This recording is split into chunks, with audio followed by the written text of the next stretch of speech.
Yeah. We used to hang out in the bars every night after shows and whatever. The Ultimate Warrior was kind of a dick, but... No way! Oh, yeah. He was kind of a dick, but Hulk Hogan was a rad guy. He was a nice guy to hang out with. Cool. He was cool. And then you'd have all the Hart brothers except for Brett. I didn't like him, but... just didn't like... Dude, what an asshole. I like everybody. Come on, you're a rock star, but you're a wrestler. Shut the fuck up. Yeah.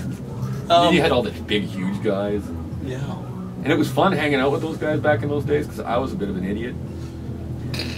He's matured. Nobody really fucked with me. Touched me, yeah. Yeah. There was a point we were in Calgary. I was on tour with No Means No. And we were in Calgary, and I took off before the show and went over to Denny Andrews, I think it was called then, the back alley. And it was $1 a drink. Oh. Yeah, that didn't I like at a bar. Yeah. Yeah. And I was hanging out with a bunch of those guys and the Calgary Stampeders. Oh, boy. So the football team and everybody. And I'm the smallest guy in the room at that point. And some guy picked a fight with me because I looked at his old lady. And at that time I had the hair down to my ass and tattoos. And I checked out his old lady, and apparently he was pissed, and he was huge. Fucking huge. And then he come over and he started mouthing me off, and I just went, good luck. And then two of the Stampeder guys went, go away. And then I went to the can, and apparently I didn't see it, but this guy walked in behind me, saw me going to the can, and followed me. So I'm like in there taking a piss, and this guy's standing behind. I was like, oh fuck. And I guess he was gonna swing, and three wrestlers grabbed him and dragged him out of the can and boot fucked him outside. And he was huge. Don't ever do that again. No, don't piss off the little guy hanging out with all the big guys. That's right, because that's what I'd like. The little guy to start the fight. That just happened in Montreal with West to Hell, and we were walking down the street. We were outside the Foufou and Electric, and we asked these two chicks, and we're like, hey, where do we go get late night poutine? It's like 2 in the morning or whatever. Yeah. Just chatting, no big deal. And this little French fuck comes up, and he's like, oh, you want to fuck them? Are they hookers? Da da da. And he's going off, and next thing you know, fucking smacks me, just fucking belts me, and I'm just, what the fuck? And as I'm getting back up, I'm looking, where's West to Hell? Yeah. Boom. When you were Got the key? Good. Oh, nice catch. Yeah, one hand was good, the other one. No, neat here in the road stores. They're similar to the wrestling stores. I read one biography. I just read Shy Pigs. Rich Eyes was pretty good. I loved it. I Yeah. haven't read much of it, but I've read a little bit of it. He's a pretty crazy little fucker, that one. Yeah, well, I think he's a great guy. Yeah, he used to be normal. I know. A long time ago when I first met him, he was normal. Wow. And now he's a little bit We off met him the in rails. '86 when we went on our first tour, and he didn't like the Daigles because our name was sexist. He looked at him like, Dago abortions. Yeah. Oh, we've been picketed. When I was on tour with him in Winnipeg, we got picketed by those fucking what's those straight edge idiots? Fundamentalist groups. What? well, there's so many of them. Who knows? The pro skins. Oh, straight edge or what? Yeah, and they picketed the show because of the "I Want to Be an East Indian" song. Well, they don't barely even play anymore. Well, we're talking 15 years ago, right? Mm-hmm. What was that, 90? No, it would be Do the 90, math. 98 or 99, just before we did Death Race 2000. Mm-hmm. I like all these people you speak of. I met them in passing. Everyone seems to. Yeah, we've all hung out with these idiots. Yeah, we're a big dysfunctional family. I try to bring that up no matter what. And wherever we are, we hang out with the dysfunctional people. Oh, yeah. I know a couple normal people. Yeah, so do I. But I work with them. I don't. I always end up with the fucking psychos. Well, I know a couple of years ago I took a 3-month holiday. Yeah. Became a heavy-duty mechanic in Calgary. Mm-hmm. Working at my brother's shop. That was awesome. Didn't talk to a single musician for like 3 months. And then Gore and DOA showed up in town. Right back into it. Right back in. And they were actually going to fire this kid who went to school to be a heavy-duty mechanic and keep me. Yeah. And that's when I went to the boss and just said, no, I quit. Fuck it. I'm leaving. Go back to van. Just took a truck and drove back to all my shit. It was fun, though, for 3 months. It's kind of strange, though, to hang out with those people because you're listening to the radio at noon in Calgary, and every band that's on there, you know someone that's been dead. Yeah. Yeah. It's getting that way. Yeah, it was. And the older you get, the worse it gets. Last year was 22, 23. I lost track. Yeah, it was a pretty bad year for Victoria. You know that one. Yeah. That was pretty rough. The year before that was only 11 or 12. But over the years, you get to know more musicians. You spend a lot of time with West of Hell, and I think the world of Hell. Brian and I have worked together on film sets, prisons. Oh, fuck. I didn't get to do the prison scene in Elf. Not in Elf, but we've done No, other but we did shows. the other scene, and then they're painting people with tattoos Mm-hmm. in that fucking prison scene thing. You got in on that one, Yeah.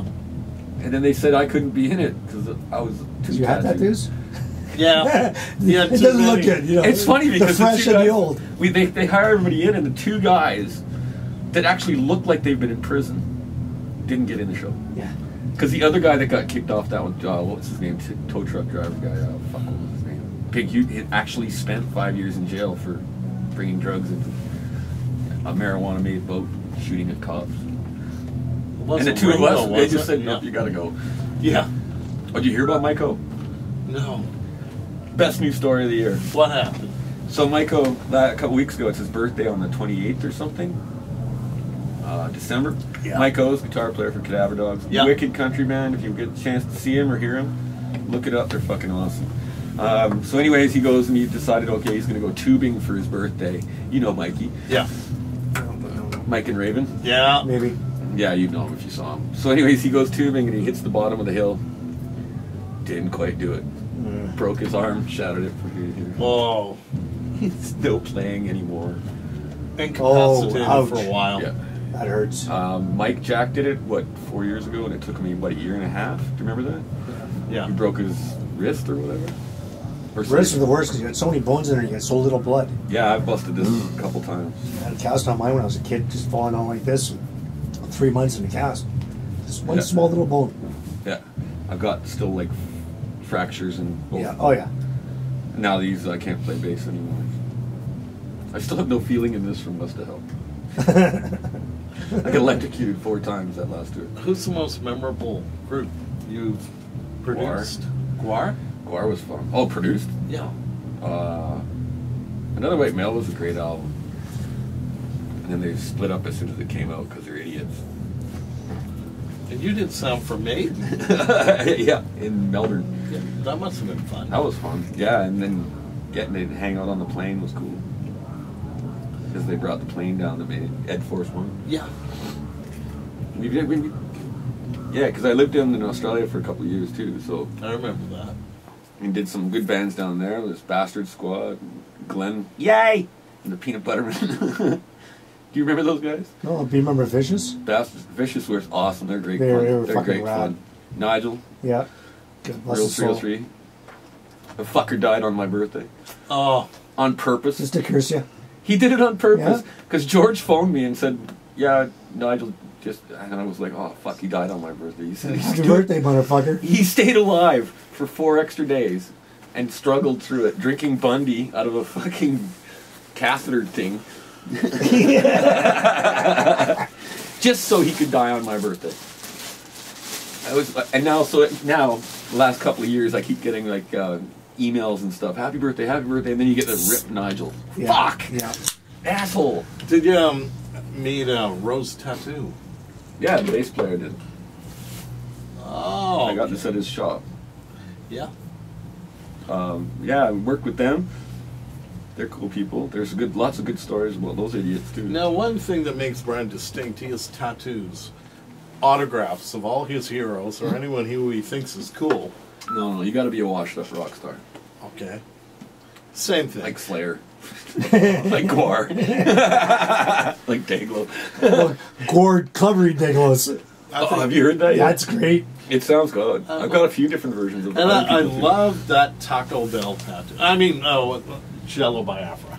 the Taco Bell. Yeah, That one was the first one. That was the second one. Hang on, that was the second one. There's a good story behind that. So we're in Toronto with Dayglow Abortion, and me and Bonehead we got a night off, so we went to the Alma Combo, and it's Pete Best playing. Uh-huh. The original drummer for the Beatles. And we got his drummer, because he's supposed to be drumming, but there's actually a drummer that's drumming Seems for like him. that. And we got him so fucking wasted on BC weed, he could barely play. Oh, beautiful. I'm sitting there, and Bonehead got Pete Best to sign his Hustler. So I said, fuck it, sign my arm. You can't see it anymore, it's been covered up, but Pete Best signed it, and the lady at the El Macombo, I can't remember her name, the manager lady, she said, if you tattoo that in, you drink for free when you come back through. It cost me $15. Beautiful. Cost her 600 and something Yeah, fucking yeah. dollars. I can imagine. We got hammered. There was a girl giving me a blowjob. Never mind. And then I got back to Vancouver and ran into Jello, and he saw this and went, "Fuck you, I don't want it. Oh, fuck you." So he signed my arm.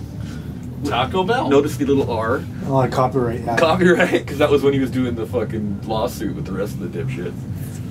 That was funny. And then it just continued up. There's Chai. Chai. Guar, Slayer, DOA. Randy DOA, Rampage. this was actually tattooed as they were playing in the studio for the Trooper Tribute album. I had the tattoo guy standing right there. Dennis. You know Dennis? Yes. Nobody. Little ass. Yeah. Radar without a tattoo. He's Radar without a teddy bear. Oh man. Dennis and I got into a shooting match one at Funky's. You got extra beer, man? Always. Extra beer. The thing is full. I'm still on my first one. They just fucked that part up. Well, thank you very much for your time, Brian. Yeah, man, it's good to see you again, Sonny, and we're glad that you get some shit out of this. I hope you edit it so I look cool. It We won't don't be edit edited. nothing. It's all You just put it all up. Oh yeah. Oh, shit. Bare bones. Oh yeah. You don't cut nothing This is out. freelance.